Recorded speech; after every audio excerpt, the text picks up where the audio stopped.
baby. Oh, I can't believe it. It's the biggest sports topic. It's been talked about not just on this show. So we're not just pulling something out and talking about stuff that we pay attention to. This is major news. Jon Stewart talked about it on The Daily Show. Pat McAfee was talking about it on his show. Obviously, he's got a WWE tie as one of the announcers. But damn, Saturday night is all right. Triple H, hats off to you. I mean, you did what Vince never had the balls to do, and it's probably going to go down as, I think they were saying, the biggest moment of the 21st century on the broadcast in WWE history. There's a very good case to make that it's the biggest moment in WWE history. And you can say WWE history. I know that they absorbed WCW. That's the only other turn. Like, I was shocked at the Seth Rollins turn. But one of those guys had to turn on the other two to get that group away. Like, they weren't going to stick together all their time on the main roster as the Shield. And I know, like, this one goes back to the Hogan bash at the beach where nobody knew who the surprise partner was going to be. And then it's revealed as Hogan. And everybody is just shocked because this is the guy that sat there for 25 years and told you to say your prayers, eat your vitamins, brother, and you know exactly what we're going to do. It's the same thing. This is our Hogan. This is the GOAT, the greatest of all time. He's been the top guy for so long. I have elementary school Halloween costumes. I dressed up as Dr. Thugonomics. I had the Fruity Pebbles t-shirts. I have, sitting in my classroom as we speak, a stuffed John Cena. I have one of the big old medallions that they used to sell at the merch stands when Nico and I went to one of the old Raw shows that were in Denver. I am John Cena through and through. So guess what? I'm sticking with it. Like, I get the whole, if you're a kid, if you're one of the millions of people that he's made very happy and seen, this doesn't take away from that moment. This is where, like, you have to understand that wrestling, as much as we love it, it's a soap opera. In the soap opera, they fall down the elevator shaft, they get their brain put into a new person, and everybody just thinks, oh yeah, that makes total sense. This is a similar situation. Like, this is not the John Cena. Like, this is a character, and I'm excited to see what he does with this character because it was hustle, loyalty, respect. It was weird.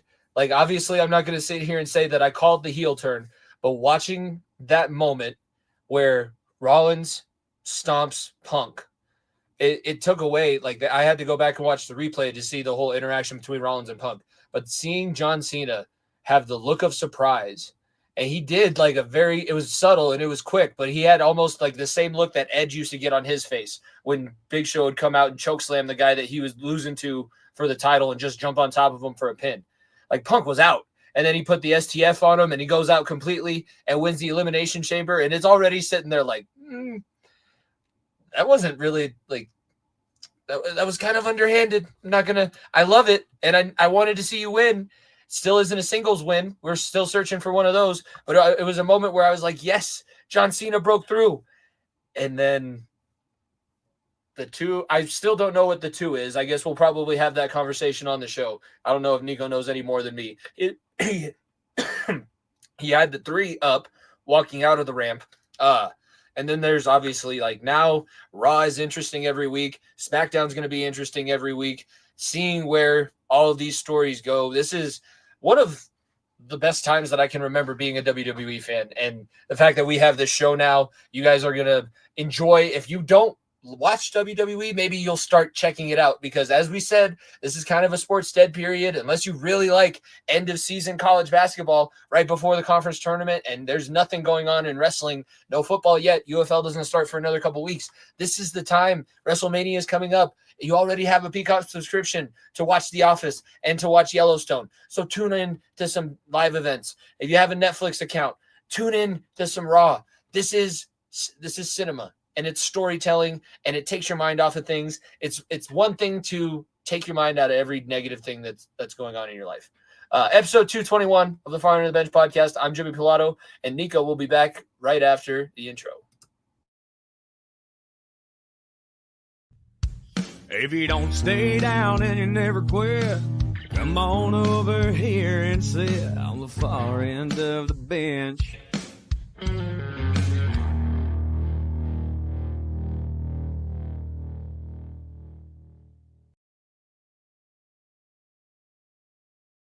How could you say that, Ron? How could you say that?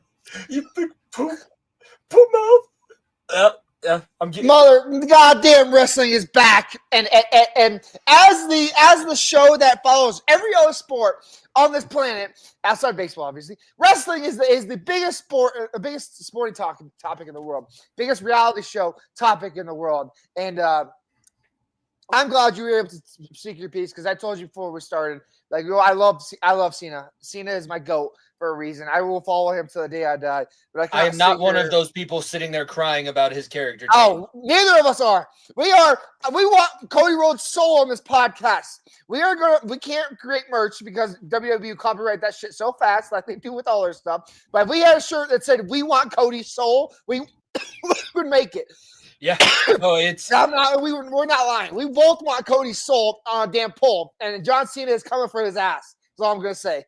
It's beautiful, and there's so many different ways that they could take it.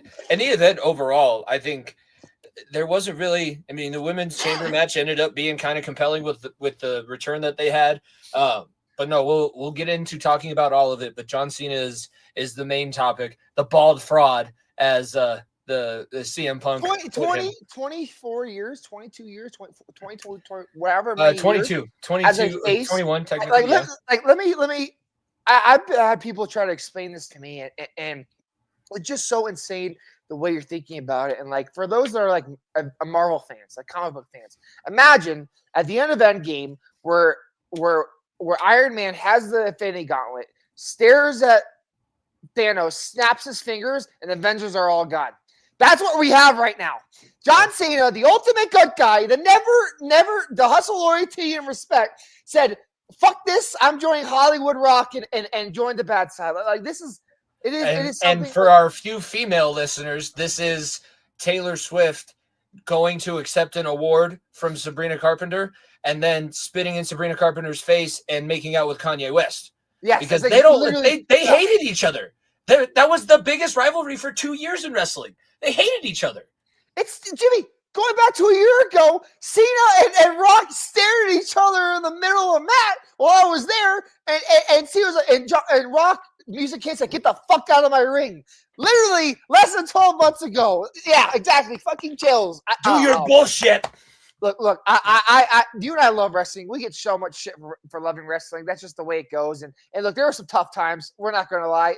Like those late 2010s were absolutely brutal to be a wrestling fan. You and I probably that was our mini break from it. And really after look, I'll be honest. Right after COVID, like that was my first return back because it was the only thing on. It was like, well, at least WrestleMania's on. During COVID, I'll watch WrestleMania or I'll watch Monday Night Raw, even though there's no fans. Like that was the one token of little share of live viewing that I got to watch. And man, this is like it's like you said, it's as big as Hogan versus NWO. It's as big as Stone Cold hugging Mr. McMahon after WrestleMania. I think it was 19 or 20. Like it's just that big. But like the thing is, with those heel turns, Hulk Hogan was getting stale. People were like, I'm sick and tired of Hulk Hogan. Like we don't need like it's time for you to retire. This, that, the other thing. Austin, we turned and started loving Mr. McMahon. It was a lot of confusing heads. It was like, I don't know how. And that turned into more of a comedy bit too. Because people didn't like it. So that was when he went kind of like crazy and was playing the guitar and singing Yippee-Ki-Yay and all that stuff. Exactly. It's unprecedented because the biggest heel turn of all time. And let me explain why. Because this man is the face of the franchise. He's not the face of the franchise. He is the franchise. They call him the franchise player for a reason. This company, and it's one of its lowest periods of its whole entire tenure of however long it's been around.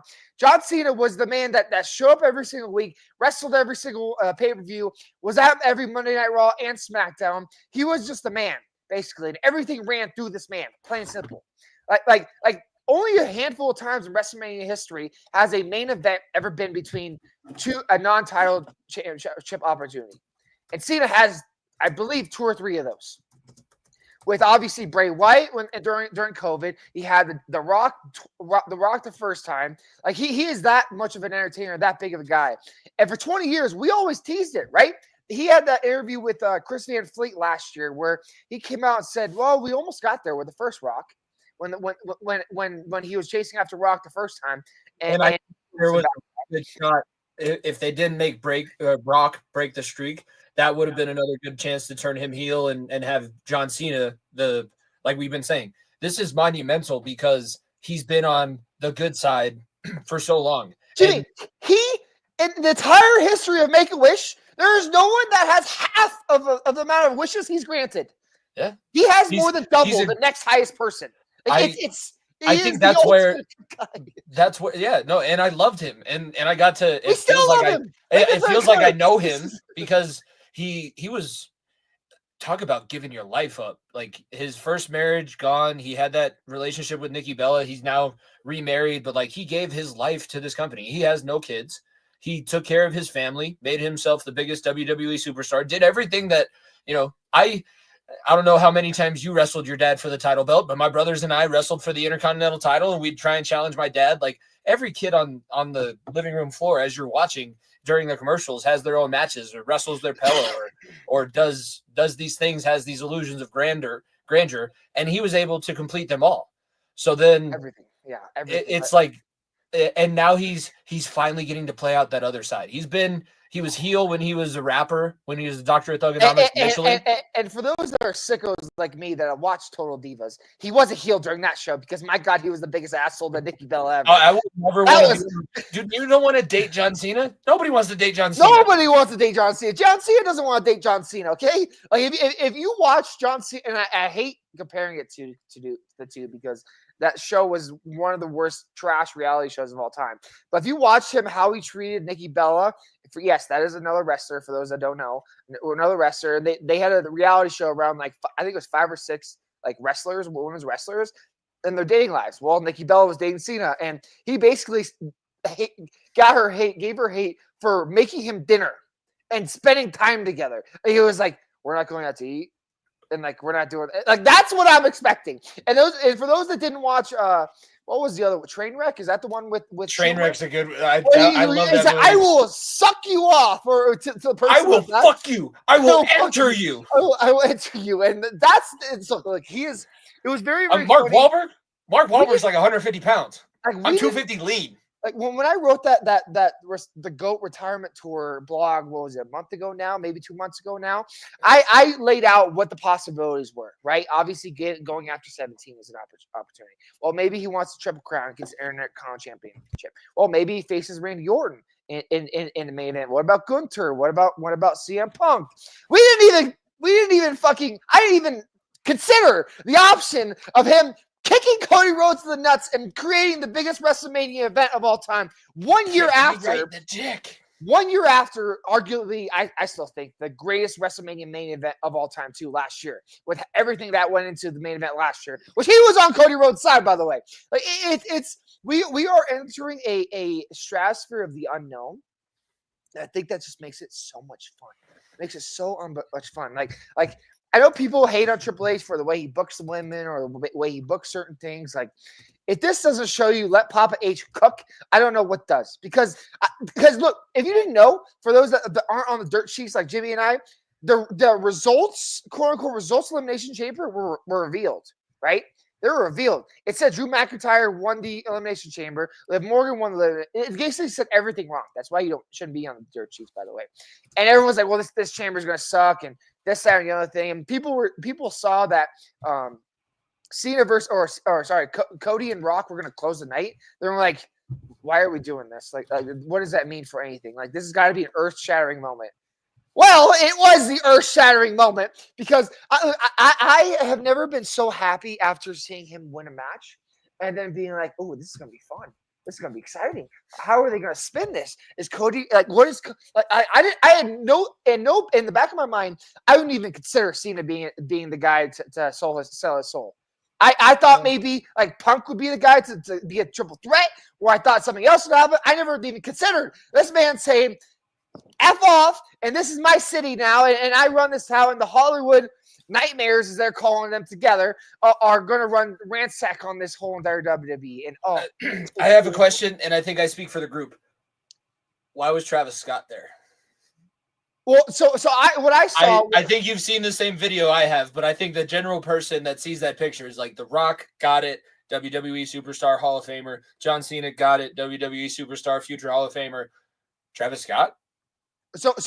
The only reason why I don't hate it as much is like the picture of Cena's foot on top of Cody Rhodes' picture is just him and The Rock. Obviously, the picture at the end with Travis Scott, that's something they're trying to promote his music. He might be a wrestler and everything. What I saw is like if people don't forget, like during that Hogan heel turns at NWO, Dennis Rodman was a big spokesperson.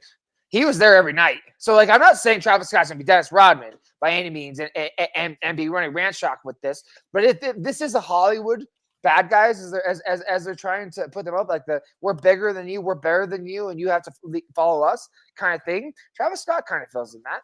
You haven't seen the video that I've seen. There's because if you think about it, Travis Scott right now, pretty big rapper. I don't really listen to his music all that much. I have other guys that I listen to, but I know that he's popular.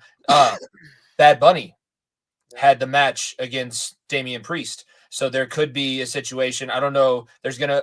It was Austin as the opponent for The Rock, Cody as the opponent for Cena, and then Bad Bunny. And I'll be honest with you, I'm not. They did do a 6-man tag last year on the first night main event, and then did the singles match. With the other matches that can come out of this right now, what's going on in WWE, that should not be the other main event. Let me make that very, very clear. I think we are.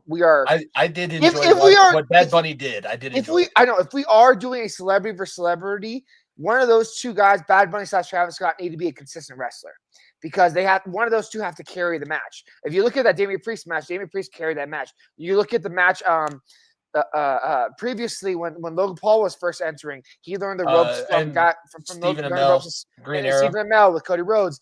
Logan Paul learned the steps from Seth Rollins and company. Like they had to get their steps in before they did celebrity versus celebrity, because unfortunately when you get celebrity versus celebrity, you turn it into the fucking Snooki versus Jerry the King Lawler at WrestleMania 29. Like that's why it would be a 6-man tag, because then you have 4 true wrestlers and then the 2 rappers. And Bad Bunny, he trained and he looked like he definitely cannot call a match. He definitely has to be told what to do before he does it, but he committed to it. He's a good enough actor. Like the 6-man idea. Travis Scott gave Cody Rhodes a broken eardrum and a black eye. I don't know if this guy's ready to be in a co-main event at WrestleMania. I like the thought.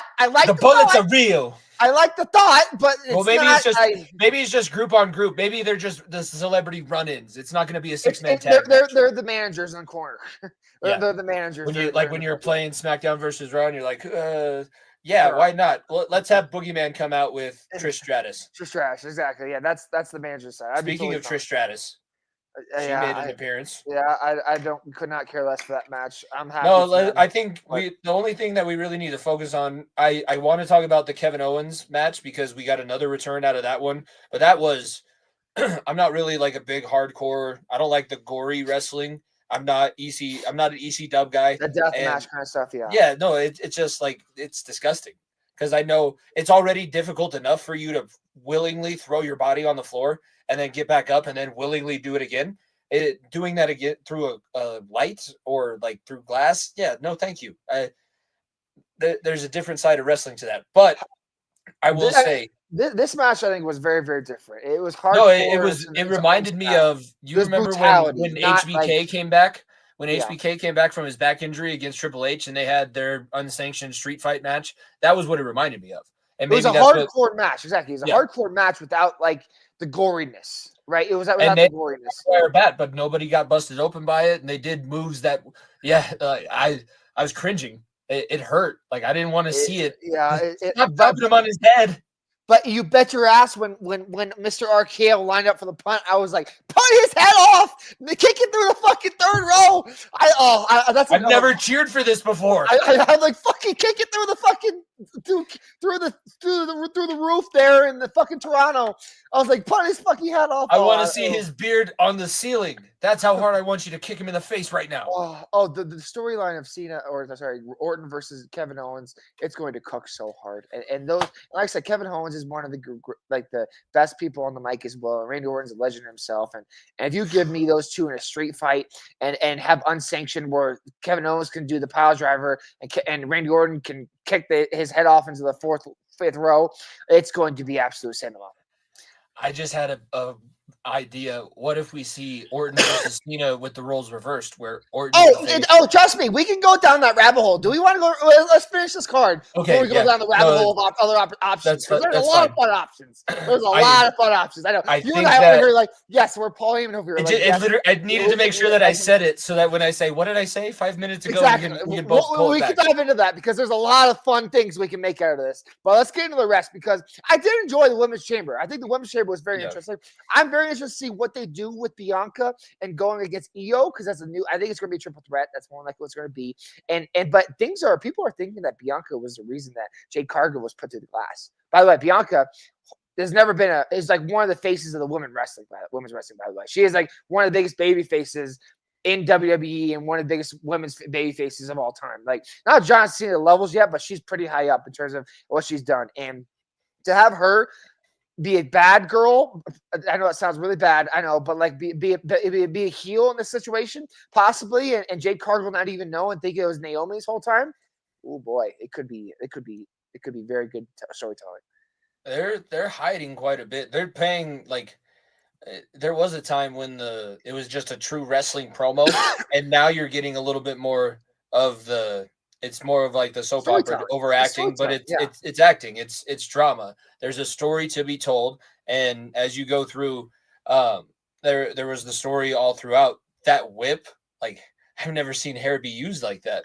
Okay, the bruise was. Ugh. Oh, Liv Morgan, bless her heart. Look at her arm. She looked like she just got put through a fucking chamber. Like it was absolutely insane. Like the bruises that come through Elimination Chamber, and the women, I think the men what I read was that the men's chamber was a lot older, so we saw a lot less obviously high flying spots. Logan Paul off the top rope or off of one of the cages onto them was probably the frog splash was the highest elevation that they got, and that's what you get with an older chamber. But a lot of those women were obviously very younger, a lot more raw and potential. And there wasn't that many like high flyers in the men's match. Thinking about it, they're all brawlers, and they would rather use the pods as just a weapon to bash your head against, which is what they did. They all will use CM Punk's pod. Like, yes, again. I love it. And the light switch kept falling down too, which was very, very funny. Oh, it's everything. Just everything is just so beautiful. But yeah, I really enjoy the women's chamber. What we see out of the women, and like, I seriously think that Bianca versus Rhea versus Io could main event night one. Because I'm sorry, Mr. Yeet Boy, we're cooking up better storylines than you, my friend. You may be the opener to the whole entire WrestleMania. Yeah, when we get to Monday Night Raw, we'll have to talk about Jey Uso and Gunther. But it was I like the match. Gunther and Otis had a good match, and it just felt forced. I don't understand. Why does Jey Uso hate Gunther other than the fact that he wants to win a title? Is that what we're going off of? And that's not all that much emotion. That's not a main event storyline. Look, I'm very happy the way we're going with John Cena because it's obviously the biggest WrestleMania main event of all time. But if there was a conversation about keeping Cena a face, then it was easily Gunther, and that would have been like a perfect like mismatch. I mean, look, I wouldn't be surprised if this was the lead up to try to get Goldberg versus Gunther because Goldberg apparently wants his last match this summer as well. So I don't know. I agree. Well, I could see them having Jey win. Maybe it's the opener. Like you want to start the show, you want to end the show. Maybe that's where it would be cool to have a world heavyweight title match as the opener. I don't know if that's ever happened before. There's other things. I remember Edge versus Del Rio opened way back when. I remember that. There's a handful. And obviously that was a great match because Edge is just unprecedented. Exactly. Sheamus, Daniel Bryan, 12 seconds, however long that match was. That was the world heavyweight championship. That's happened before. So I forget how much they try and bury that old WCW belt. Yeah. But it was unless Triple H was holding it, it didn't mean jack shit. If Triple H and Batista were holding it, then it didn't mean shit. And the Undertaker, but anybody else, it was just like, oh, it's cheese tray. You get it now. Yeah. You be champion for a couple weeks. Let's talk about these potential Cena heel matches because I am just like before we get there, can we the Rollins and Punk? It's because Cena's not going to be there as much. that's gonna feed me for the next I don't know how Oh my long. God, I am Jimmy, loving it, and I cannot wait for next Monday in Madison Square Garden. But we could get Cena versus Rollins versus Reigns as main event night 1. I mean, like that's a possibility where the winner gets inserted into the main event of night 2. You mean Punk versus Rollins versus Reigns? Yeah, sorry, that's what I meant. Imagine the winner of that going into night 2. Oh my gosh, Jimmy. Oh, like Punk feeds families with his mic work. Like he was off the cuff. Who do we want first? Throw out a name. Give me a name, and who do you want me to go after first? He was like, "Who do you want me to fucking talk shit about?" And went off the cuff and just said, "I'm coming after all these people." Come here, Dwayne, you bald fraud. Well, I'm gonna come here for 2 months and leave, and then act like I get goosebumps when I care about this business when I really don't. Oh, feed families, Jimmy. Feed fucking families. And then him going after Cena, calling him a sellout. I was like, oh. Please. And he tied it back into the promo that he did 10 years ago. I'm like how did they do that? I'm like, I'm begging you, please. Don't ever leave me, you two. Don't ever leave me. Let those two fight. Mom, Dad, I know that you're fighting, but don't leave again. Let those two fight for the next 50 years until they're in wheelchairs like Ric Flair. Let them do whatever they want. It'll be another Ric Flair, Ricky the Dragon Steamboat situation where they're just, hey, look, they're wrestling again in Patoka, Kentucky. Oh gosh, it's so good. And then like I said, Roman Reigns doesn't have a pathway here, and I really think that Rollins stomp after the Rumble is pissing him off. And like I said, just I saw someone explain it to like the Peter Griffin to the chicken thing. Yes, where I said that to you. Where they see I know you said that to me. Where they see each other and there's like automatically start kicking the shit out of each other. It's not even a word gets off. They talk shit about each other, and the second they make eye contact, they fight, and I love it. As I was thinking of all the communications classes I sat through in college, and seeing the clip of Rollins watching him say, "Die and die," and it's yes. I know that it's scripted, and they knew that Rollins was going to stomp Punk to make this whole storyline happen. But damn it, they fucking hate each other, and it's so real. It's real. Did you see the social media beef that happened last night? Because part of the Punk promo, it wasn't last night. It was 2 nights ago now. But part of the Punk promo, Becky Lynch, you better come get your man, because if I get him before you do, I'm going to put him in a wheelchair. He posted a pic. Becky Lynch retweeted somebody where Rodriguez and Punk are wearing the same ring gear and say, you better get your man before I come get mine. It's like, oh shit, guys, don't bring up the real family. Don't bring up the real family. You saw what happened to Drake. Hey, all I'll say is this: wrestling, there is some kayfabe in that, and I know for a fact that they give them go aheads on certain things, and when they don't give them things, but like Rollins has been in these situations. You remember him with Riddle?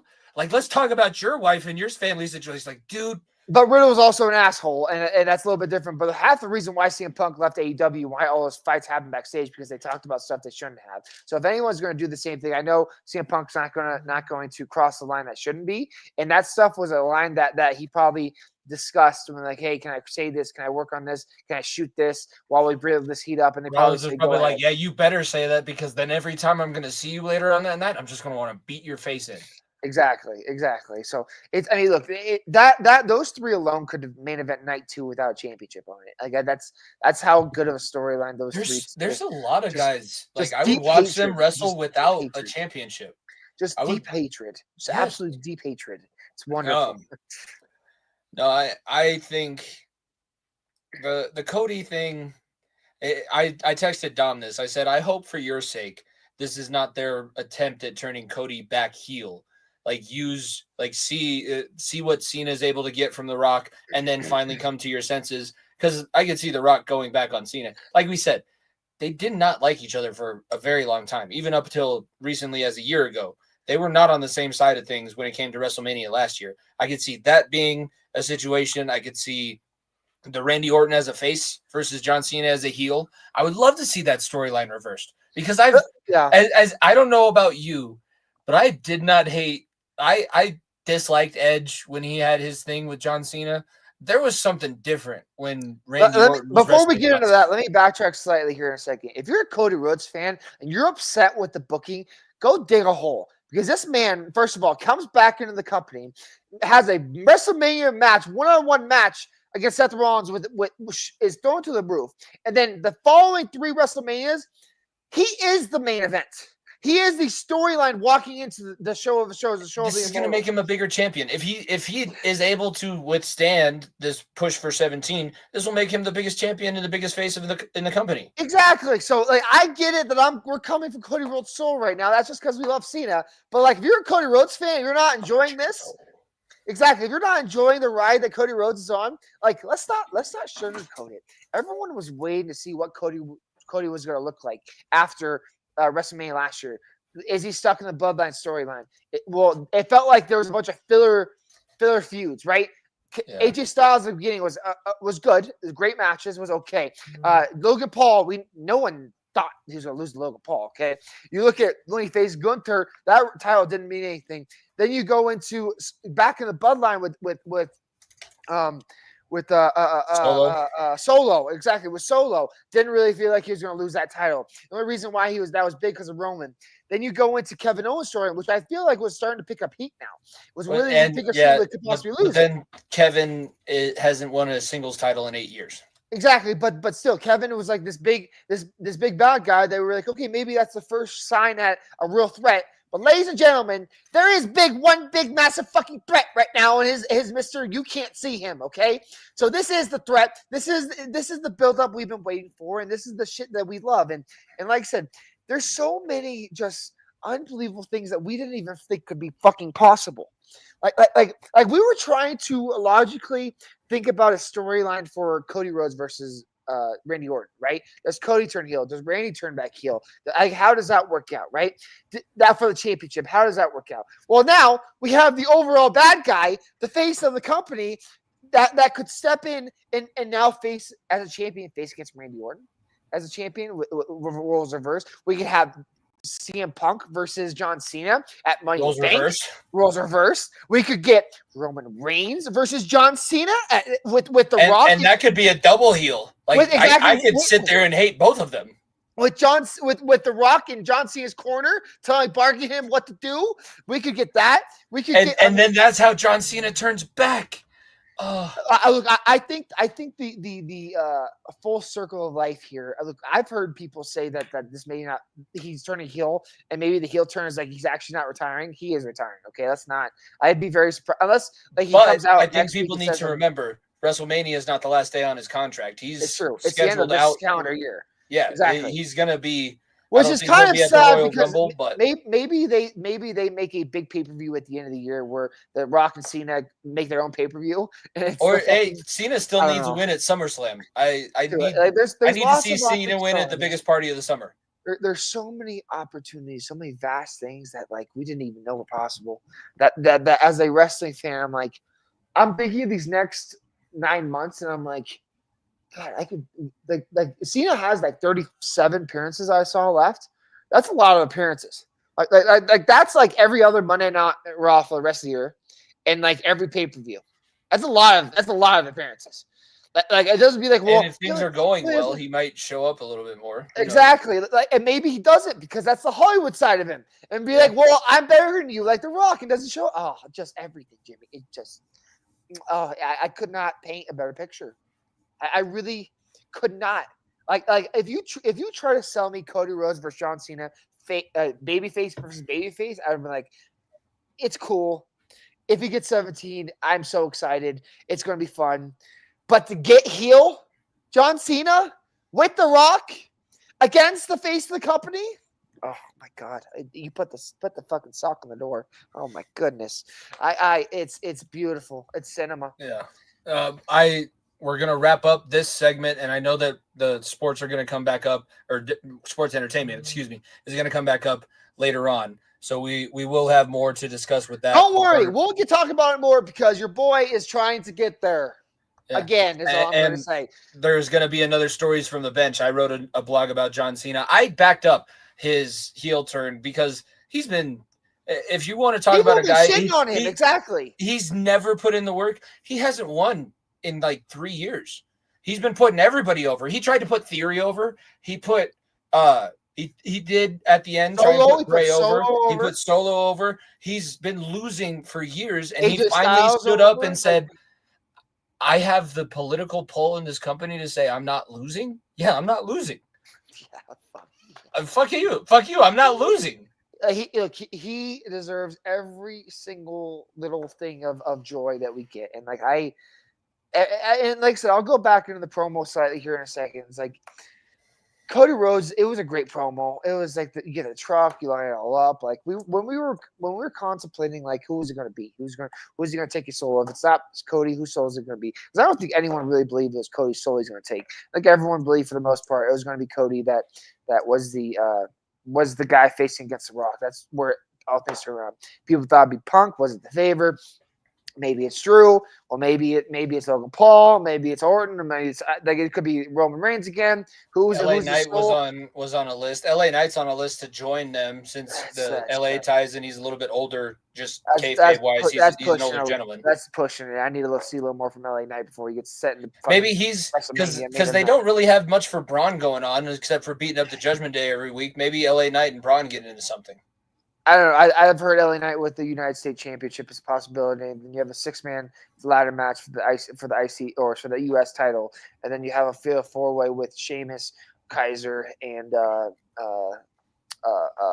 what's his face, Finn Balor with Braun Baker, and that's where that goes. So I don't know. There's lots of fun ways to spin all this, and it's such good shit.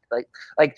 You said it's like it was on First Take. Shannon Sharp was talking about our First Take, being like, yeah. I okay, Cody, I'll come help beat up his candy ass and starting to call Cody Rhodes John Cena names. And you saw obviously McAfee has all the ties. You saw Jon Stewart. You saw the Today Show. Like everything. Everyone was like, this is the biggest story because something that we never thought could happen happened.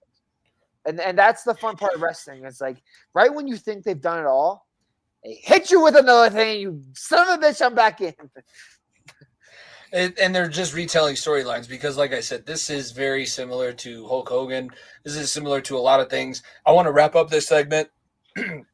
This is obviously going to go as number one on the list. But besides this turn, what is the most shocking moment where one of your wrestlers that you were watching or at a time where you were watching WWE, what is the best turn that you've seen?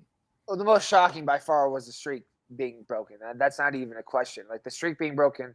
Like I remember where it was. I remember watching it with my family and all my family was like, "Oh, he doesn't lose." And I was like, "He doesn't lose exactly." And then when the third pin hit, I was in utter shock and disbelief. I remember the face of you like the guy's face in the stands. That was me. That literally was Paul me. Heyman. Paul Heyman, like, oh my God, he did it. That was about, and it's not really a turn, but it's like, I think that's still the most, I think that and Cena 1A, 1B is two of the most shocking moments of at least easily the last 25 years. Like, I think that's 1A, 1B right there and there. There's obviously been better moments, like highlighting moments, like fun moments. And there's been more darker moments, but I think those two in terms of shock factor are 1A, 1B for me. I go back to the Shield because that was we'd bought the WWE Network so we could watch all of the pay-per-views, and my brothers and I were going around. We're the Shield because there's three of us, and one of us was big, one of us was smart, one of us was crazy. It worked and everything, and then we're sitting there watching Monday Night Raw, and it's the night after they beat Evolution at Backlash in the tornado tag, like elimination. I'm like, oh, they swept them. What are we gonna do now? We're gonna stick together for what is Seth doing? Seth, no. No, what are you doing? Why'd you do that? Now you sound like Paul Bearer. That's what wrestling does. It's like right when you think you know everything that's going on, something just like hits you in the clip I've been seeing from Anchorman's like, why would you say that, Ron? If I were to give you money out of my wallet, would that make you feel better? I hate you, Ron Burgundy. I hate you. There's not many more moments more shocking than Ron Burgundy dropping an F-bomb about San Diego. I'll tell you that. Look, in terms of like shock factor, obviously we weren't around for WC. I mean, we were alive, but very, very young. For not at that turn, actually. Yeah, no. For WCW versus Monday Nitro, like Raw versus Nitro, we weren't really paying attention for all that, so we don't know what that was like. But like, we've got a lot of great moments. We've had so many great moments, a lot of fun moments that have been so exciting. All right. It feels weird to get out of it, but let's go ahead and. There's other things going on. Yeah, no, there are other things going on. As WWE is skyrocketing, I'm going to lob this one up to you.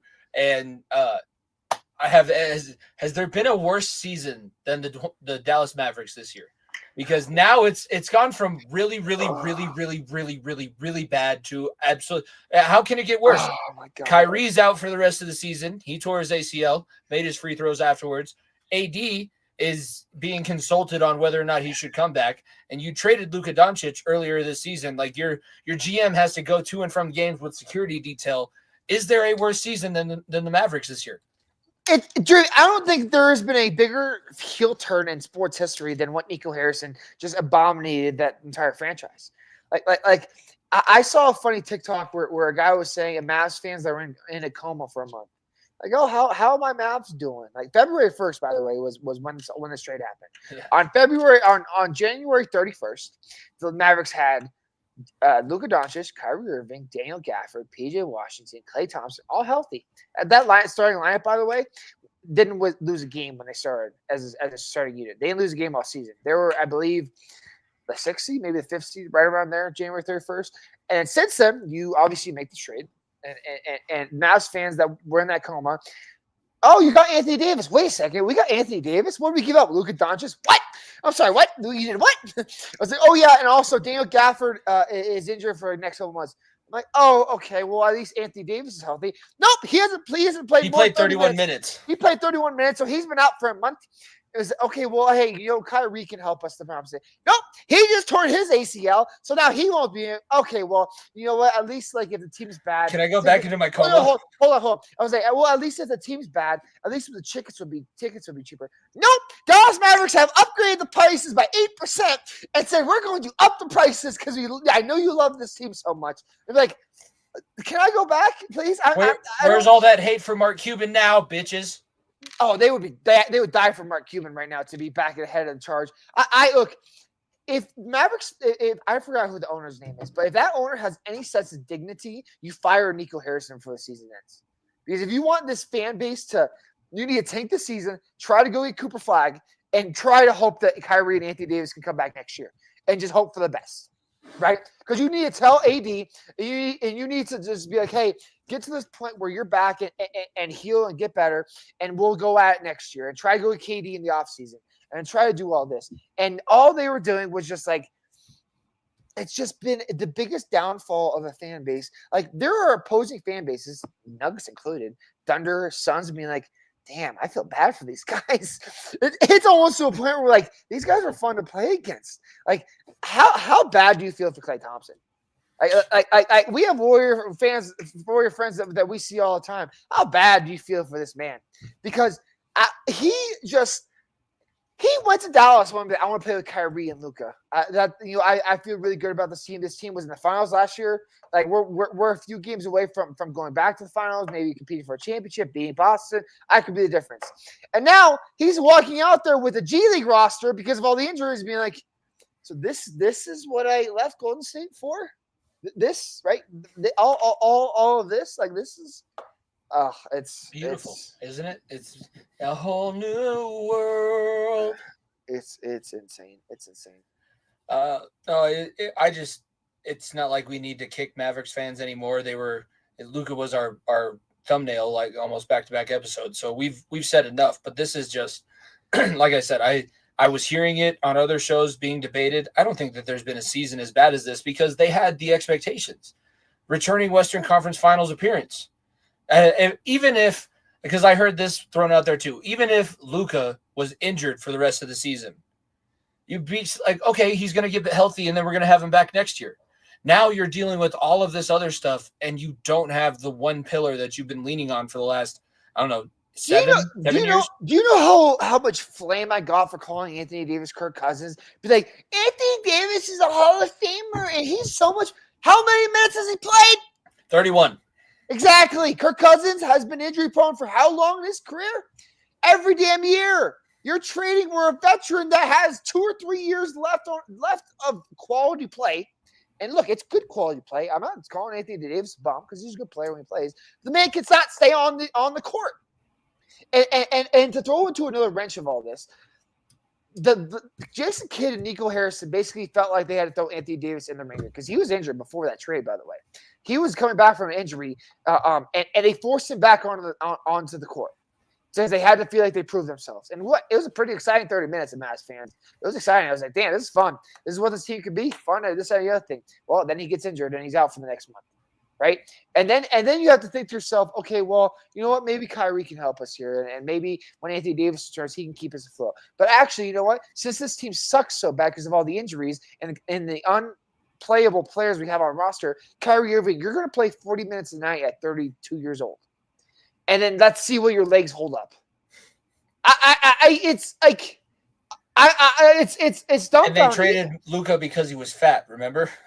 By the way, who's playing great defense and averaging 30 a night, and the Lakers are now the 2 seed in the West. Thank you, Nico Harrison. Like, look. If I was a Mavs fan, I would literally. Like, I don't know. I would literally show up with a pitchfork and fire and just protest. And I don't like being political. I don't like protesting. I think it's good for certain people. I feel like it's a little waste for a person in my position with things in life. But like, I would show up with a pitchfork and with a sign and pick a fence and walk around saying, "Fire Nico," and my name's Nico. Okay, and I would be talking about the other Nico. Okay, you know how disheartening it is to hear "fuck you, Nico" when the Mavs fans are chanting that when there's only 50 people in the stands and the team's down by 30, or like and then when the Lakers fans are chanting "thank you, Nico" and being like "thank you for the Luka trade," and I'm just like, why? I know it's a different way of spelling my name, but like, I don't need to be associated with this. He does not represent us, Nico's. I don't know if Nico's his full name, but we need to start calling him by his full name. I don't know what his full name is as well. I said that last time. I don't know what his Nico is short for. I feel bad. I do kind of feel bad. Like, he did this to himself, but there's no way he thought that he was going to need security detail when this whole thing happened. He had to, maybe he was sold a bill of goods. Maybe he was swindled harder than we thought by the Los Angeles Lakers. Maybe that's. I don't know in what world he lived in, because Cowboys fans are not the nicest people on the planet either. Okay. And that is like as cult of a fan base possible. And I would say majority of Dallas Cowboys fans are also Mavericks fans. That's just the way things go with, especially city of Dallas. If you're a Mavericks fan, you're definitely a Cowboys fan. If you're a Cowboys fan, exactly. And you probably like the Mavs. Okay. And Stars, very simple. That's just the way things go. I don't know for what world you thought that this trade would be okay. And you trade for a guy who gets injured in his first game, by the way. And then you just slowly all the way down. It's if I didn't, like I said, I have a soft spot for the Mavs because I grew up loving Dirk Nowitzki, and I thought I knew he was a great player and such a fun guy to watch. But like, they've done this before. Like, I was listening to a Dallas Mavericks podcast, and they were saying like, yeah, I know I listen to opposing teams podcasts every now and then when I love to hate listen. But they traded Jason Kidd away in his prime. They traded Steve Nash away in his prime. Right? They did all these things with star players before. Dirk Nowitzki was the one guy in Mark Cuban's circle being like, do not fucking touch him with a 10-foot pole. And the only guy that really stuck around. Right? They had traded their stars away before and try to get better in a quick, easy fix. It's just something, unfortunately, they've done because their fan base is obviously very, very needy and wants to win and everything. And I really do feel bad. It's the biggest downward spiral I've seen by a franchise, the fastest at least, in a very long time. Yeah, we gave the New York Jets a lot of shit. They didn't fall down that fast. They fell down for a long time. They've been down for. They're still trying to get themselves back up. Actually, the Jets suck, but my God, they would pray and hope to have a worse. The Dallas Mavericks would hope to have a off season like the Jets do. Like they would be like, okay, that's actually not too bad for us. No, I think we can now move away from NBA. The NHL trade deadline is coming up, but. I'm not sure enough of anything to talk about, but for NFL, there has been some things that have been happening. The Bengals cut a few guys today. I got a few notifications. I got a notification, and I will admit this. I almost got Thank you for telling me to check my work, because it was just a random Twitter account that made a really nice edit of Myles Garrett in a Detroit Lions uniform, and it made sense to me. So I was like, oh, yes, yes. You almost got sent-held. I almost got sent-held. You almost got sent-held. You almost did. I was like, are they back, by the way? Sure. Yes, they are. They there we go. Hey, Far End of the Bench has some pull, baby. Exactly. They're back. Ignore all of the other shows that we're talking about them. You're following and subscribing to this one, the Far End of the Bench, right? At FEOTB Pod. Ignore the other. It was us. It was our voice. But, I mean, there is some very, very interesting moves that have been happening. Obviously, T. Higgins got franchise tagged. I have it in the thing that's been scrolling along the bottom. Legal tampering starts in 7 days. I needed to say that. I needed to say that. You can't talk to players for another 7 days. Unless they give you permission. Which Cooper Kupp has permission to talk to other teams. Did Matthew Stafford have permission to go on a vacation with an owner of the Las Vegas Raiders? I don't. That's a great question. I don't know. Apparently, they were on a ski resort in Montana. And like, oh, hey, hey, Matthew, how are you doing? Yeah, very, very interesting. Obviously, Stafford didn't leave, so I think they washed their hands with that. Said, all right, move on. But obviously, like a couple of the big things that happened. T. Higgins getting getting tagged. Look, Bengals fans, you can rejoice all you want, but you're still gonna have to pay this man, because if you think he's playing on that tag, you've lost your damn mind. And everything that they've done so far has been saying that they're going to try and make it work with T. They said as soon as they that's a great idea. That's a great thing to say, but until you have to pay Jamar Chase next year. No, I get it. I'm still waiting for a contract as well. So I still don't know where they're gonna lean, but I will say at least they're saying. I will say, as a Bengals fan, and as for somebody that tries to speak and make them feel a little bit better, at least they're saying the right things. They said they were franchise tagging him now to guarantee him this money for next year, and they are trying to work out an extension some way. Hold on. Let me cut you off right there, because the whole reason why they franchise tagged him so he didn't walk by himself, because now you actually can get compensation back. They're saying the right things. Be like, oh, well, we could try to work out. No, they're right now. He's not. Because what are they gonna do? Okay, Jamar Chase, you're gonna take a $50 million pay cut because T. Higgins wants number one receiver money. That's not gonna happen.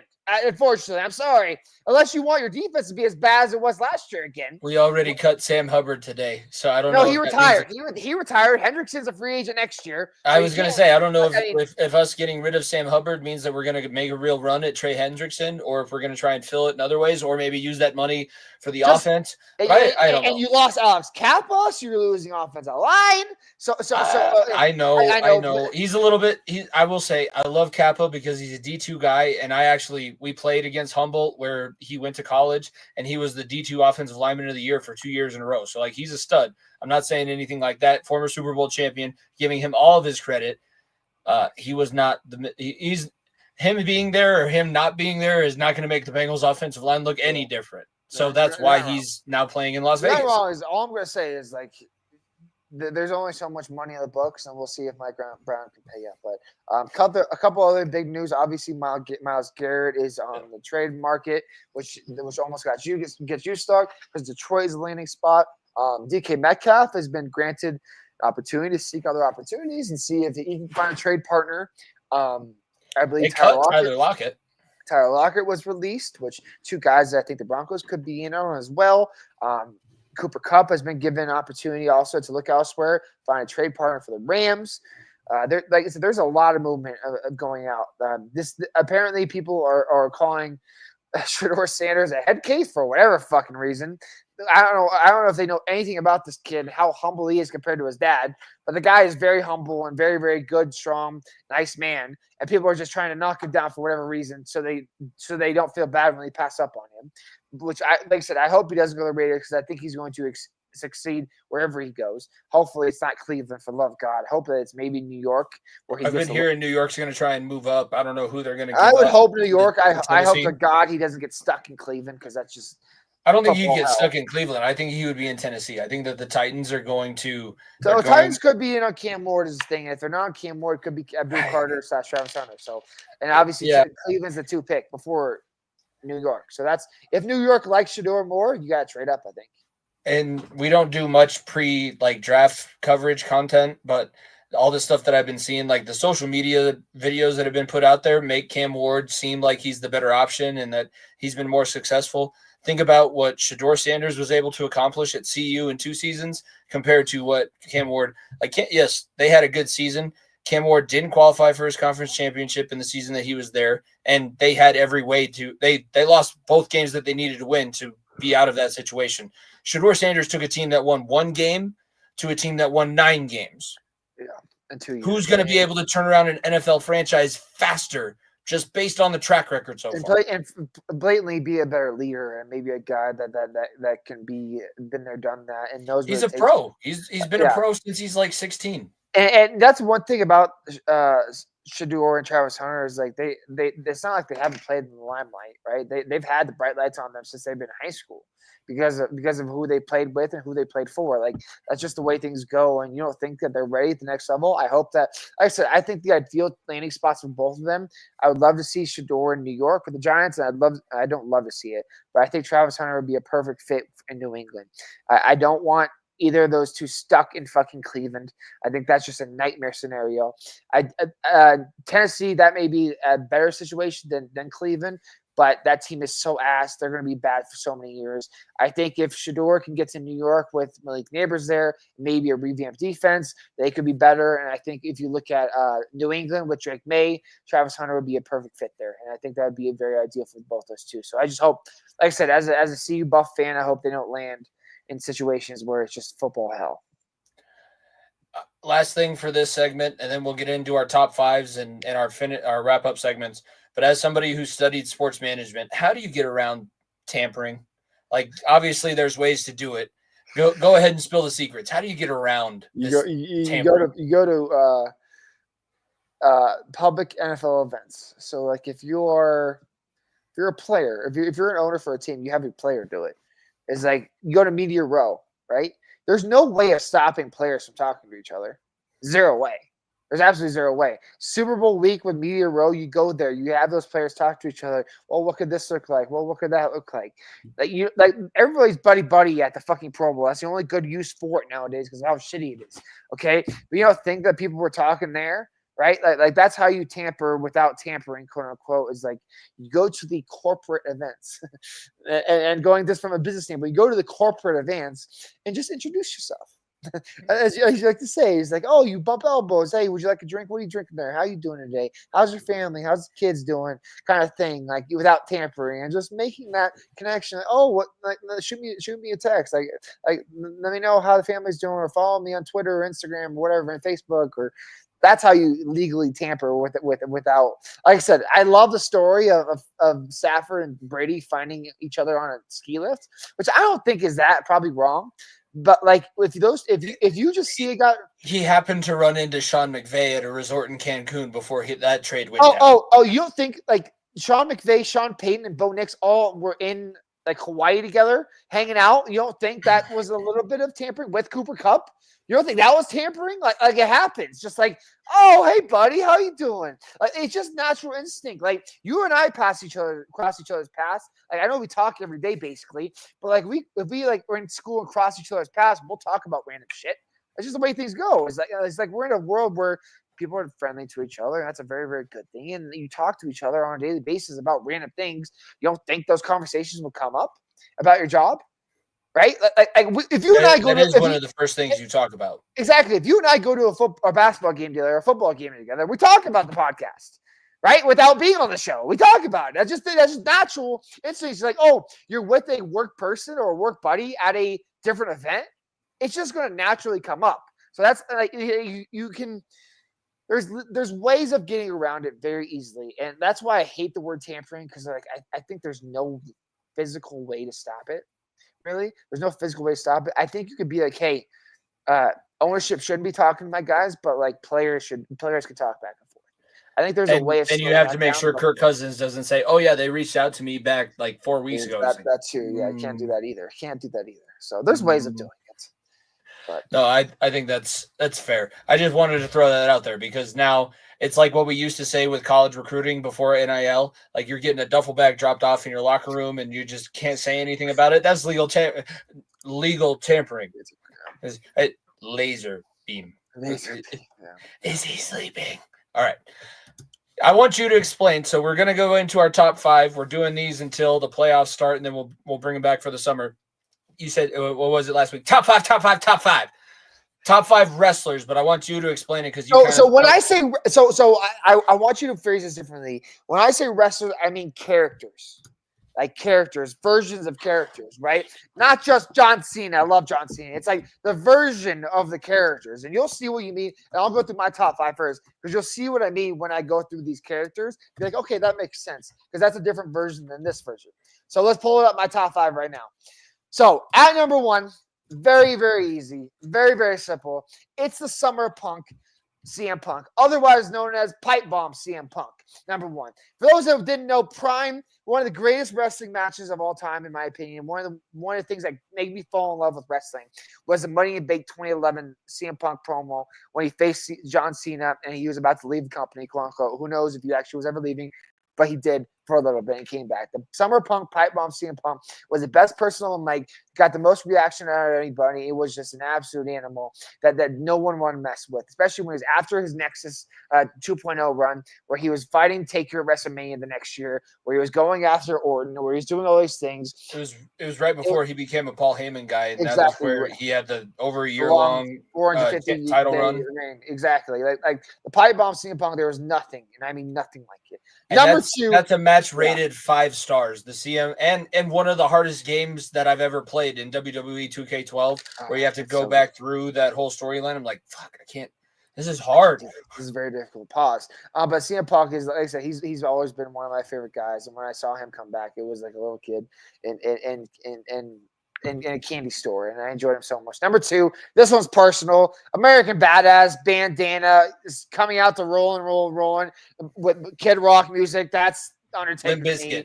Limp Bizkit with coming out on the motorcycle. For those that don't know the story, my dad has friends in the motorcycle industry, and Undertaker used to ride one of my dad's clients' motorcycles, and I'm not going to go into too many details, but let's just say that those motorcycles weren't always used as just riding vehicles. They were used as other props of some sort. A way to piss Undertaker off, exactly. So he goes and beat your ass at the end of the show. Exactly. So American Badass Taker, not like the look. I realize that we kind of get American Badass Taker the last couple of years because he doesn't want to get in the whole get up. We got it last year where he was in the bandana, and then at Raw January 6th, you saw him on the motorcycle coming out. That's different. Okay. Badass Taker in the early 2000s, American Badass Taker was one of one and one of the coolest, sickest characters of all time, and he just was something different, Number 3, Fruity Pebble Cena, otherwise known as face of the franchise. Yes, I might be the odd one out here, but I love Fruity Pebble Cena. I love the multicolored T-shirts. Beating up 8 members of Nexus by himself. Exactly, superhuman Cena, where he faced Lesnar and was always a babyface, beat Rock, everybody. This is where you can't wrestle. Exactly, where everyone says "fuck you, Cena" and let's go Cena. Cena sucks. Chant came from. Like, I love that version of Cena. I know a lot of people didn't. I did. I thought he was the franchise of the year.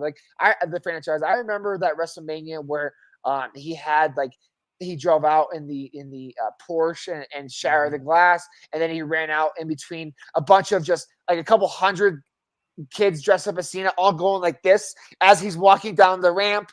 Like that's Fruity Pebble Cena to me, and he was a face of the franchise, so that's number 3 for me.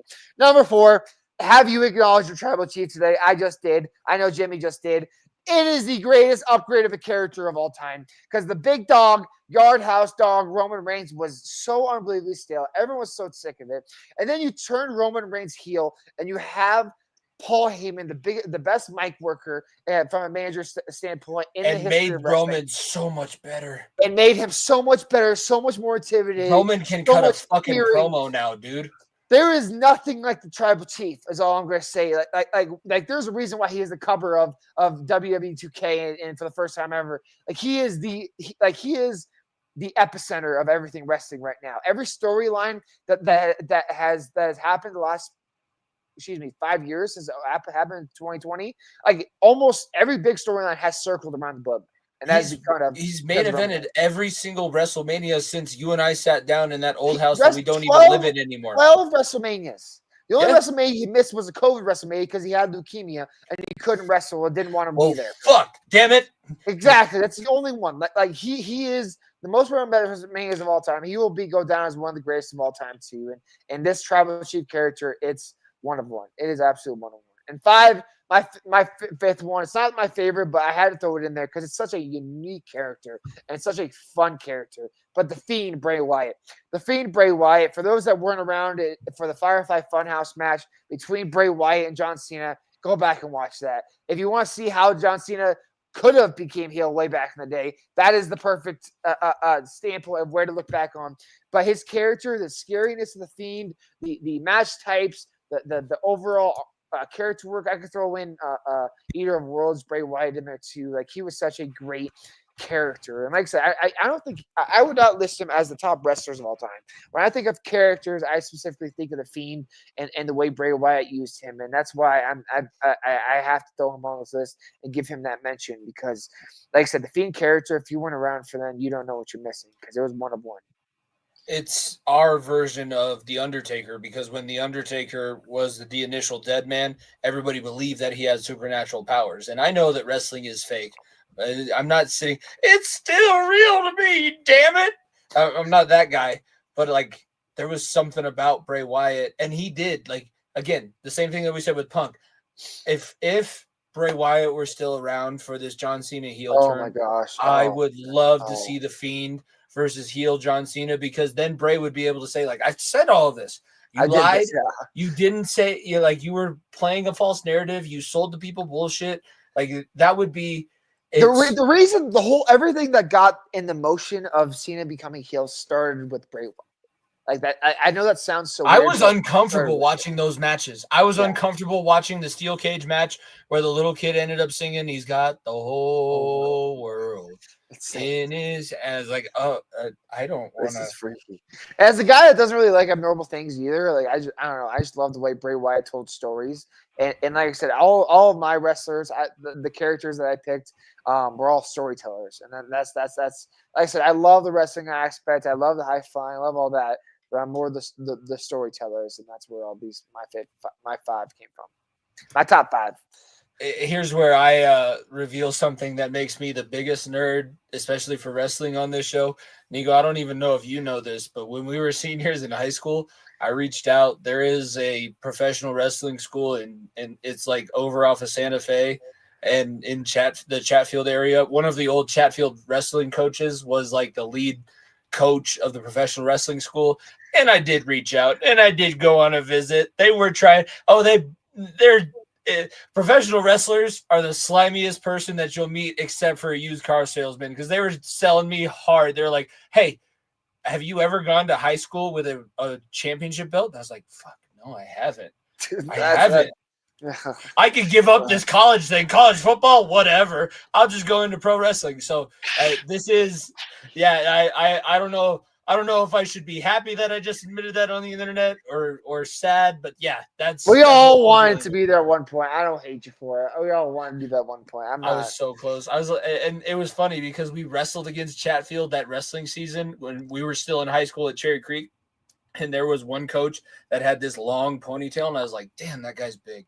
Like, why? Damn, that guy looks. Why is he that big? Why has he got a ponytail?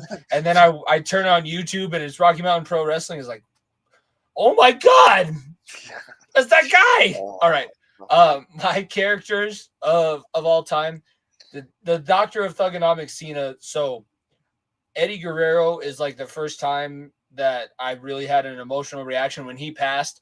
That was I cried on my dad's shoulder. Like, it was the first year I was young enough where I was still like going through understanding what death was, and Eddie Guerrero was such a big moment. But then that led me into finding John Cena. I love his rap album. I love the intro music. I could rap Basic Thugonomics since I was like 7. I would drive to my first year of football practices. My dad and I would be going in his Jeep Wrangler and word life. This the Basic Thugonomics, and I'd be throwing up the signs in the car like little 7-year-old white boy in the suburbs of Denver, like, "You can't see me, you can't see me," and obviously like him calling Lita a slut on national television, perfect. It's very, very funny because like people like the You Can't See Me was a big thing the last couple of years. We talked about it on the show, right? Caitlin Clark doing it to Angel Reese, like Angel Reese doing it back to Caitlin Clark after she did it. Now, if you don't know, that's where it came from, ladies and gentlemen. There's an origin story for all of it. He was a rapper. He was like, "Oh, you can't see me." Yeah, it's all right. Oh, that was also, by the way, when his submission finisher was the STFU, not just the STF. And what was? Do you remember what the name of the FU was? Exactly.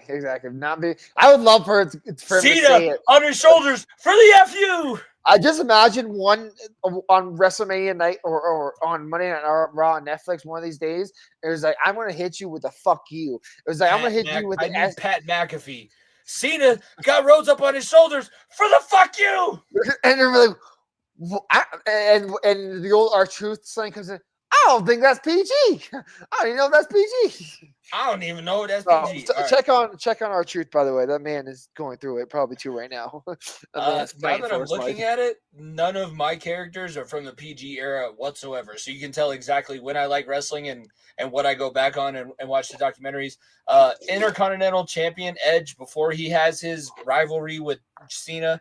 If you didn't appreciate Edge before he was the rated R superstar, you need to go back and watch those matches. Edge and Christian as a tag team, electric, hilarious to watch every single week. All the shit they did with Kurt Angle. And then when he broke off and was his own star on SmackDown, he has the ladder match with Eddie Guerrero. That is probably one of the best professional wrestling matches that I have ever seen in my life. That is the match where Edge, Adam Copeland, broke his neck. But I watching his documentary, they show highlights, and I went back and watched the match in full. That match and the Eddie Guerrero and Rey Mysterio Halloween Havoc match where he's in like the full bodysuit in WCW, those are two matches that I will sit down, whatever I'm doing. Like I have papers to grade, I'm sitting down, that match is on. I'm full attention to the TV, like watching what's going on. I want to watch this. I want to see Edge get powerbombed from a 15-foot ladder. I'll always say is like if you're looking to get your girlfriend or significant other into wrestling and just need them to watch one match, go back and watch that TLC with the Hardy Boys, Edge and Christian, and Dudley Boys. I think it was WrestleMania 21, I believe, or ever. It was the first ever TLC. It is the greatest 15-20 minutes of high flying. Holy shit, are they really doing this to their bodies? Like, that was the first VHS tape I was shown. My older cousin, God rest his soul because he's no longer with us, my older cousin had the old WCW VHS tapes. That was the first wrestling VHS tape that I was shown, was the ladder match, the triple threat ladder match. So it wasn't WCW, but that old WrestleMania. So Intercontinental Champion Edge has a soft spot in my heart, and I love everything that he's done. I like his acting. I like that. I like his stuff that he does in AEW. The Animal Batista. I don't know. I'm sure that you did too, but I was playing on Broomfield when this was a big thing. Ready? Here. Thumbs down. Batista was just a different, and that the rivalry with Triple H, the Hell in the Cell match, amazing. His rivalry with Undertaker at that point, and I know that he couldn't beat Undertaker at WrestleMania, but they had some damn good matches. And Edge also, the rated R superstar Edge was able to wrestle against the Animal Batista, and you thought at any moment Edge might be able to steal this one, but Batista was way cooler before he had the nose piercing and way cooler before he was Drax. Like the Animal Batista, 345 pounds of solid muscle, the most abs and veins that I've ever seen on a human being ever before in my life. Pause. I sound like Vince McMahon now. I will make it very, very clear. If you're looking for one song to listen to get your workout going, put on. It is. I listen to it every single time I work out. I listen to it. It's the blood, just gets you going. If you know, like I said, copyright reasons can't play the song, but if you know, you know. So I'm going to say, pull up the Animal. Is it the Animal? No. I walk alone. I walk alone. I think it was. I can't remember the band now, actually. But there's been some, like the WWE songs live on my workout playlist. I will just say that right now, first and foremost. I have a wrestling playlist too of workout songs. Don't worry. Moving forward, Cerebral Assassin, Triple H. That was the one that did go against Batista, kind of. That was the end of Evolution, and then it was more like. I remember the rivalry with him and Orton where he breaks into Orton's house and beats his ass on his front lawn and then gets arrested. I loved that whole like SmackDown rivalry that they had where he's punting Vince McMahon in the face. He punted Shane McMahon in the face. He RKO'd Stephanie McMahon as Triple H was handcuffed to the ring ropes. And that was the first time in my life that I was like, yes, Hunter Hearst Helmsley, you are my guy. Beat his ass. I want to see you put the sledgehammer through his face. Triple H is the best. I love Triple H. Like, if I had an honorable mention, DX Triple H would be there because the shenanigans, the shenanigans. DX Shawn Michaels too. Just both those two with how much shit they do, and I remember vividly, and I'm gonna be careful with my words here because I have a girl that likes me now, and I got to be careful with what I'm saying. But if you know, with Triple H doing with the girl in the stands and saying no. Further, if you don't know, you know, where they had it censored on live TV. That's DX Triple H. It's so damn good. This man is the epitome of charisma and charisma. As like he those DX days where he was just pulling pranks on anybody. It was so unbelievable. I remember vividly putting a dump truck of shit on top of the Spirit Squad. I remember that. Oh, that was the revamped DX. The revamped DX, just everything with DX Triple H. Ty Dillinger. That was Ty Dillinger's first appearance on DX TV. Dom and I sent that video clip back. I just kicked Stan. What am I doing? What's your name? Stan. Super kick. Midget Court. I just kick Stan. Oh God, it's Midget Court. Everything's so good. You talk about comedy wrestling, it's right up there. They had to find something in the PG era, and that's, I guess, what they found. Last one, I have Flying Brian Pillman. This one, he did play for the Cincinnati Bengals, so tying back the real sports into it. He was a football player. He was more popular during the WWF days and his program with Steve Austin. So him and stunning Steve Austin were tag champions in WCW as the Hollywood Blondes. And then they come into the WWE and we get the Flying Brian Pillman. He was trained in the Hart Dynasty. So he trained in the Hart Dungeon with Bret Hart and all of his family. If you don't know the story, if you have a Peacock subscription, the Flying Brian Pillman documentary is an excellent documentary. And it's also, I like to bring it up because, you know, we've talked about this on this show, but like mental health, especially with his story, he needed more help than what we realized at the time. He ended up, you know, he didn't live past the 90s, so never able to get the help that he truly needed. But Brian Pillman, if you have not watched a Flying Brian Pillman match, I would recommend you do so. And then the crazy, like, he went nuts, and those promos are on par of CM Punk promos back in the 90s. And for those that don't know, his son's in WWE. Yeah. Texas King. Like he's in NXT right now, I believe, as the North American Cup champion. I don't even know anymore. There's so many championships down there.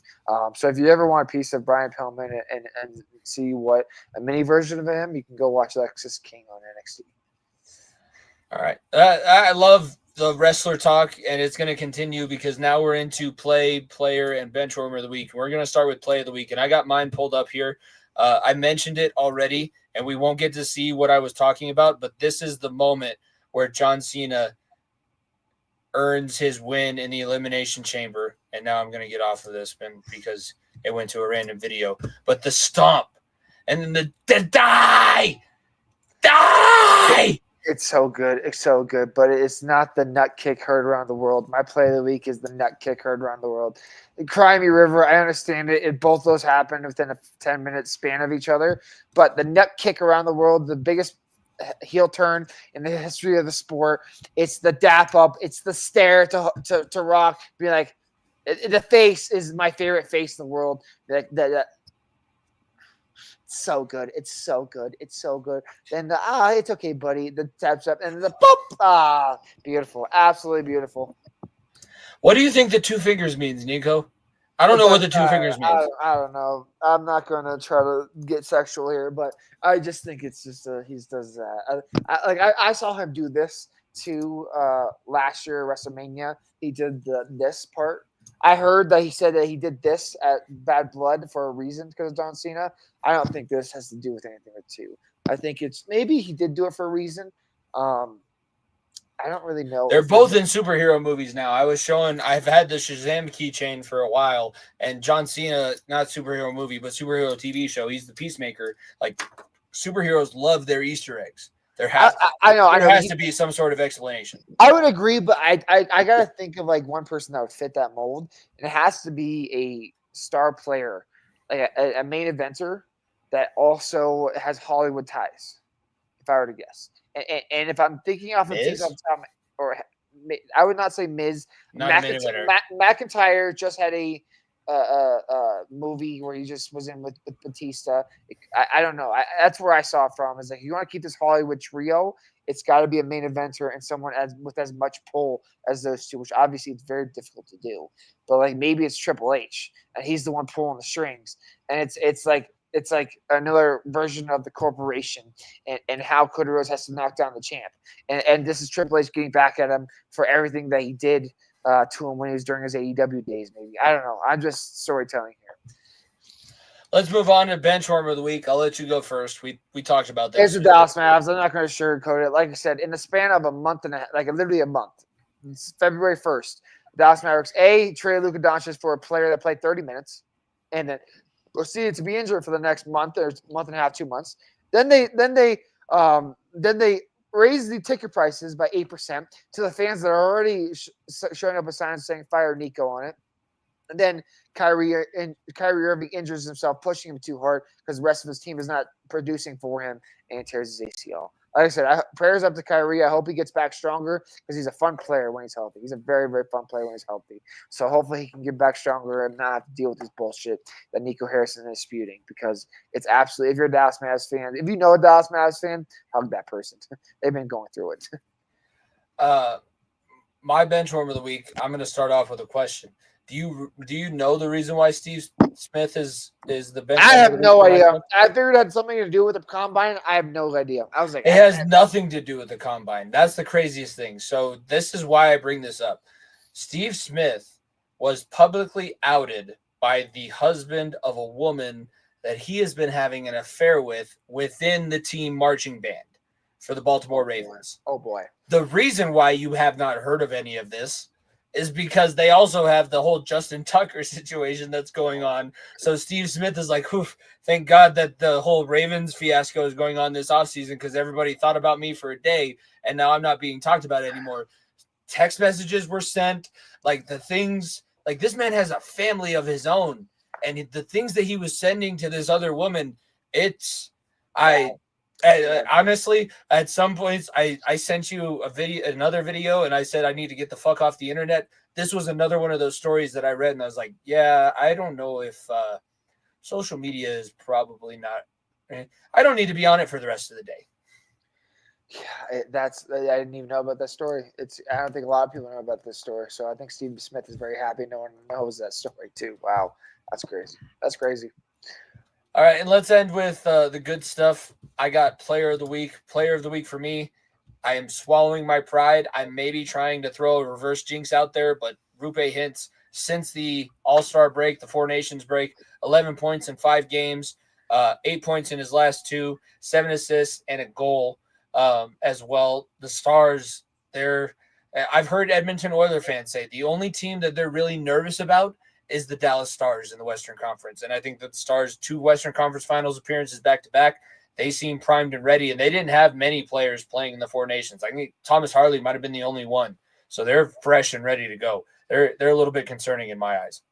Yeah, Stars are a problem, and Ottinger obviously is a very, very good player. The Avs obviously just played Sidney Crosby on Tuesday night.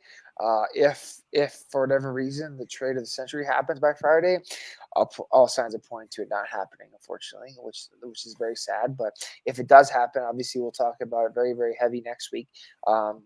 But yeah, Rupe Hintz and the Stars have been very good. I did like the pickups of Ryan Lindgren and Jimmy Vesey for the Avs, and hopefully those 2 guys can step up into big roles for this team going forward. But Rupe Hintz and the Stars are on a roll, that's for sure. My player of the week, numbers aren't fantastic, they're not as good as Johnny Broom's numbers last week when I talked about him. How many times have you listened to the March Madness theme song in the last 5 days? Which one? The future version or the round ball raw? The second March 1st hits I put on Round Ball, or I put on Round Ball Rock, and I put on March Madness by Future on, and I let that shit fly. So, yeah, don't worry. It's been on repeat. And if you're looking for your cold-ass white boy, this may be the coldest of them all. Because Cooper Flagg, obviously, he's been averaging 19, 20, 21 points in his last 5 with 28 the night before. He's been averaging around 8.5 assists per game as well. He's leading a number 2 Duke to one of the highest scoring offensive efficiencies in college basketball today. He is going to be the number 1 pick. This is Cooper Flagg is a guy that people were talking about in middle school of his talent and how good he was and what he could be at the next level. Him going to Duke, being the face of John Shire's team, this is John Shire's opportunity to take him to the promised land. And Cooper Flagg's a hell of a talent. I think I've heard nothing but people trying to tank their NBA teams to try and pick up Cooper Flagg. So I deserves player of the week. And yeah, we need a cold ass white boy to follow. And a Duke cold ass white boy. Oh, like if Canada hates us now, just wait till the rest of the sports world gets us, because the Canada content the last 2 weeks has been awesome. I love all you guys getting in the comments. One person just said fucking moron. It's like, oh yeah, those vocabulary practices really paying off up there. And it was very like, I'm not trying to get political here, but it was very, very funny when I forgot who the governor is in Florida. He was like, yeah, we've had around like 5 million Canadians come through and visit us during spring break, and we have quite a few visitors, and because they're all coming down and want to see what a Stanley Cup looks like, because they haven't seen one in 30 years, and we've won 4 of the last 5 years, or 3 of the last 5 years. DeSantis, I love you, Ron DeSantis. That was beautiful. That's how you chirp. That is how you chirp, ladies and gentlemen. They may have won the whatever cup, the Four Nations Cup, but they still not seen a Stanley Cup since Patrick Waugh got traded. If Brady Tkachuk has anything to say about that, Captain America might turn into Captain Canada really, really, really fast. You got anything else for this episode? This is an hour and a half. I didn't think we'd go this long, but yeah, Nuggets are been on a little bit of slide. Lakers are the 2 seeds, so we'll talk about more Nuggets stuff here in a little bit. We're playing tonight against Sacramento. Been watching and keeping up with it. Hopefully, we can pull away. Like I said, I think it's very important for the Nuggets to try to get to that 2-3 game. Hopefully, preferably get the 2 seed, so that way you can have 2 home games and get into the West Conference Finals without facing Oklahoma City, and then go from there. So that'd be huge for the Nuggets these next couple of weeks. We have around 10 to 15 games, not a ton of games left. So we're getting to the nitty gritty at the end of the season here for the Avs and the Nuggets, and I can't wait to see how the ending finishes. And don't worry. Don't you worry once conference tournament season comes around, because I believe conference basketball tournaments start next week. We'll start covering all of that, including my Lopes, hopefully getting back to the dance. And wrestling conference tournaments, it's the same weekend. I'll be watching that while Nico's watching basketball. Other things to check out, Far Into the Bench, Stories from the Bench. If you don't like reading blogs, we now have content where we read the blogs for you. I just released one for John Cena and the heel turn. I'll be reading that one. The most recent one was Popovich's final timeout. People have been enjoying those, so those will continue to come at you. We'll have more streams, but honestly, the end of the season was chaotic. I have my banquet tomorrow, so maybe after the banquet, I'll get back into things, but I'm also trying to, keep up on my real life. And don't worry, all of our playoff streams will be returning at the end. Oh, yeah. It's very if both teams make the playoffs, I'm going to be a really pissed off teacher. I'd be very surprised if both teams didn't make the playoffs. Let me make that very clear. For whatever reason, if they don't make the playoffs, we're going to have problems. But, yeah, hopefully we can both have 2 long playoff runs. Run us into the dirt. It'll be fun. It'll be awesome. I'll have to learn how to teach on 3 hours of sleep, and that's perfect. That's what I want. Avalanche fans, Nuggets fans, if you're hearing this, that's what I want. Students, make sure you remember that when you see this, and I do get grumpy in the morning.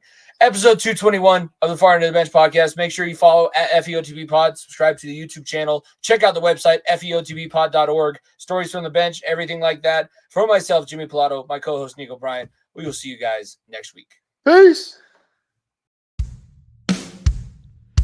If you don't stay down and you never quit, come on over here and sit on the far end of the bench.